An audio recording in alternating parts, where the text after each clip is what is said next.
On an ancient Greek red figure vase, Dionysus, the god of wine, dances wildly with his followers under a grapevine. The vines twist, heavy with fruit. Yet, thousands of miles away, on the serene stone lintel of the antechamber in Cave 9 at Yungang, an exquisite, symmetrical relief of intertwining grapevines spreads across the wall, playful reborn children peeking out from within. One scene is a Mediterranean revelry, the other, eternal tranquility beneath the Wuzhou mountains. Connecting them is the very same plant, the grapevine.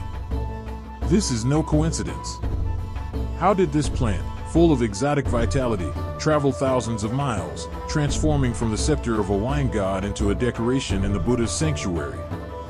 What story does it tell in this eastern grotto? The stone walls of Yungang hold a universe of patterns, a world of rhythmic life composed of vines, flowers, and leaves. And many of these forms once shone with different brilliance in civilizations on the other side of the earth. In the West, the grapevine was the sacred symbol of Dionysus. It represented abundant life, spiritual liberation, worldly joy, and divine blessing.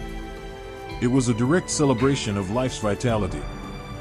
As this western vine traveled east along the Silk Road, Buddhist artisans and thinkers, with their extraordinary wisdom, completed a spiritual translation for it. Thus, the grapevine no longer symbolized secular revelry but became a visual metaphor for the endless abundance, eternal bliss, and inexhaustible life of the Pure Land. The form of the symbol was borrowed, but its core meaning was completely sublimated. And it's not just the grapevine. Consider the sacred lotus. Before arriving in China, it had long been a symbol of the sun and rebirth in ancient Egypt, and the divine seat of Brahma in Hindu mythology.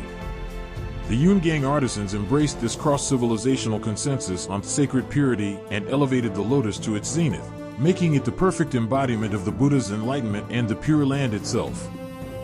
Then there is the flowing, elegant honeysuckle pattern. Its artistic origin likely lies in the acanthus leaf of Greek architecture, a symbol of wisdom and eternity. During its journey east, it was simplified, abstracted, and fused with Chinese cloud motifs, finally unfurling a new life on the walls of Yungang, one that possessed both exotic rhythm and oriental fluid beauty. It was no longer an architectural accessory but a vibrant link connecting heaven and earth, setting off the graceful presence of flying deities. The world of patterns at the Yungang grottos is, in itself, a miniature epic of cultural fusion. The grape, the lotus, the honeysuckle, each one carries stories and memories from afar, gathered by wise artisans. But they were not simple porters. They understood a profound truth: humanity's yearning for prosperous life and an ideal world is universal.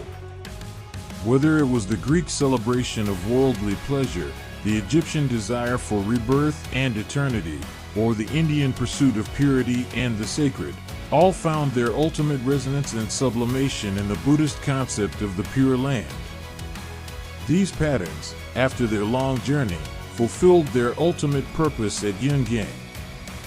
They were no longer foreign symbols but visual annotations of humanity's shared dream, a wonderful new world with strong roots, lush branches, solemn fruits, forever full of life and hope.